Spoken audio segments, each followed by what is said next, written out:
Efren, cierras tú para ver si nos cuentas si esto de la innovación en ordenación del territorio y urbanismo es posible. Voy a ver si pongo rápidamente. La verdad es que menos mal que estamos entre amigos y amigas, porque esto puede ser calificado de tortura la jornada de hoy por la densidad de contenidos y también es un papelón cerrar un poco. La intención era recuperar algunas de las ideas que Gemma planteaba al principio, consideraciones para el debate y rescatar, ¿no?, algunas de las cosas que han salido y de manera más o menos rápida. No sé dónde tengo que pulsar, entiendo que aquí vale. Bien. El marco que tenemos permite ya incorporar y hacer cosas en materia de adaptación al cambio climático, a pesar de lo constreñido, de las limitaciones jurídicas, y hemos visto ejemplos en los que se incorpora. Gabriel ha enseñado, ¿no?, algunos mapas, ¿no?, de cartografía explícita sobre cambio climático en Egokia, en municipios de 2.000–3.000 habitantes, en algunos casos con información juicio experto, escalas de valoración cualitativas, y podemos hacer cosas y el marco jurídico nos permite incorporarlo, ¿no? Cuanta más información, más datos, pues más seguridad jurídica, evidentemente, ¿no? Pero el empezar a incorporar de manera efectiva, el hacer referencia en los instrumentos de ordenación del territorio y planeamiento urbanístico, hacer una incorporación explícita y oficializar la información climática es posible, se puede. Podemos utilizar, ¿no?, la regulación de usos, clasificación, zonificación. El tema de desclasificación, ¿no?, que ha sido un tabú durante muchos años y que ha tenido implicaciones jurídicas, ¿no?, por el régimen de propiedad y por los derechos adquiridos, ¿no?, a través del planeamiento, pero se están dando casos en los que el cambio climático permite acometer, ¿no?, este tipo de procesos, y Susana también ha contado, no con una motivación climática, pero bueno, hemos hablado de condicionantes superpuestos. El planeamiento puede incorporar la planificación de equipamientos, infraestructura que nos permita responder mejor al cambio climático. ¿Por qué no hacer llamada y relación con otros planes, estrategias de distintas escalas, que aunque no tengan un contenido vinculante, pero puede ser importante, ¿no?, meterlos en el planeamiento? En la ordenación pormenorizada, la incorporación de estudios específicos, estudiar alternativas, ¿no?, cambiar el paradigma. Quiero hacer esto y este es mi plan, ¿no? Podemos considerar cuál es el resultado de resiliencia climática si nos planteamos alternativas en la ordenación pormenorizada. Requerimientos de criterios de ordenación, de urbanización, de edificación, o recomendaciones, ¿no?, que es algo que también pueden incorporar los planes. El desarrollo de nuevas estrategias a través de los instrumentos de planificación. Yo creo que hay espacio para hacer cosas y hacer cosas nuevas o incorporar algo de creatividad.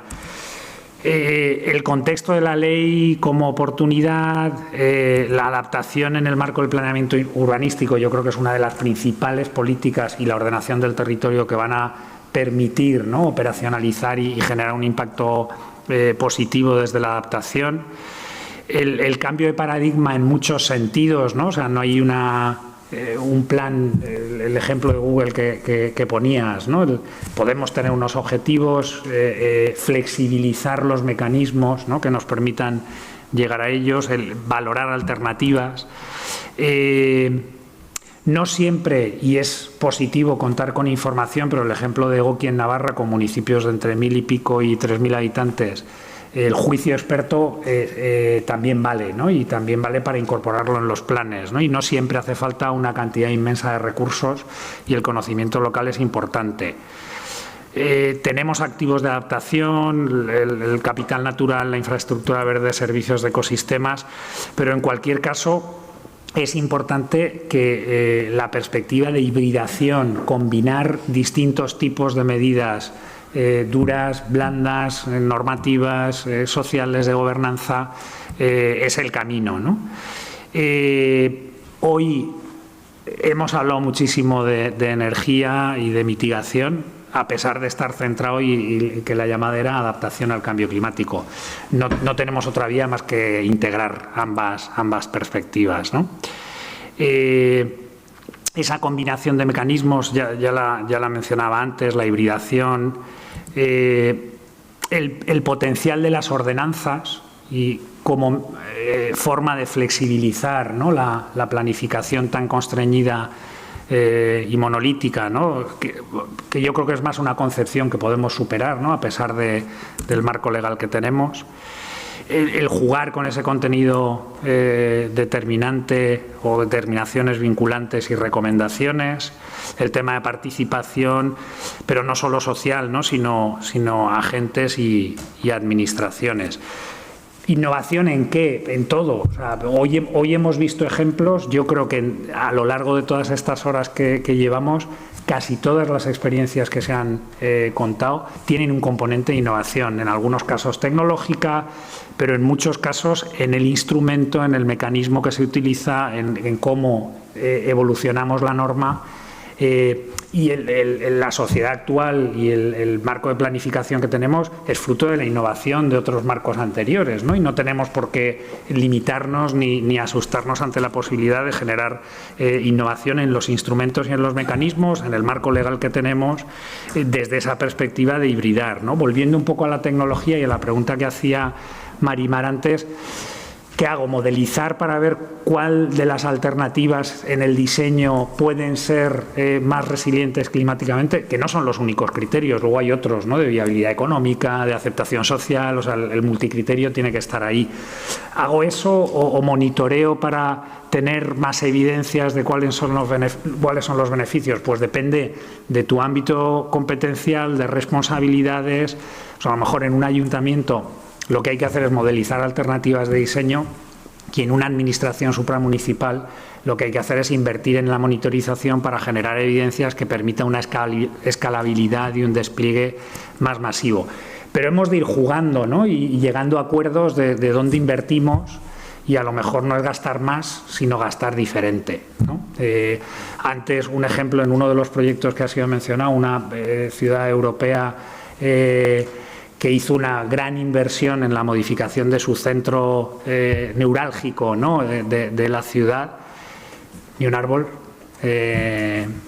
muchos metros cuadrados de hormigón y de cemento, y nos preguntaban, ¿no?, en el marco del proyecto europeo, estaban obsesionados con los mecanismos financieros. De hecho, hay una Urban Innovative Action, que se han contado hoy las Urban Innovative Action, y decían, no, pero ¿cuál es el mecanismo tal?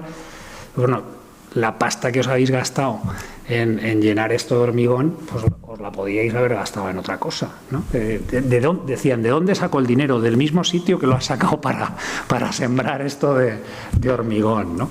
Entonces, bueno, yo creo que hace falta atrevernos un poco, y que la innovación es posible con el marco que tenemos, y que el probar cosas, como hemos visto a lo largo de la jornada de hoy, en materia tecnológica, en materia normativa, en materia de instrumentos, de mecanismos, de soluciones técnicas, de gobernanza, de sensibilización, el ir probando es lo que nos hará evolucionar el marco normativo para hacer cosas, ¿no?, y para ver si llegamos a tiempo. Nada más. Gracias.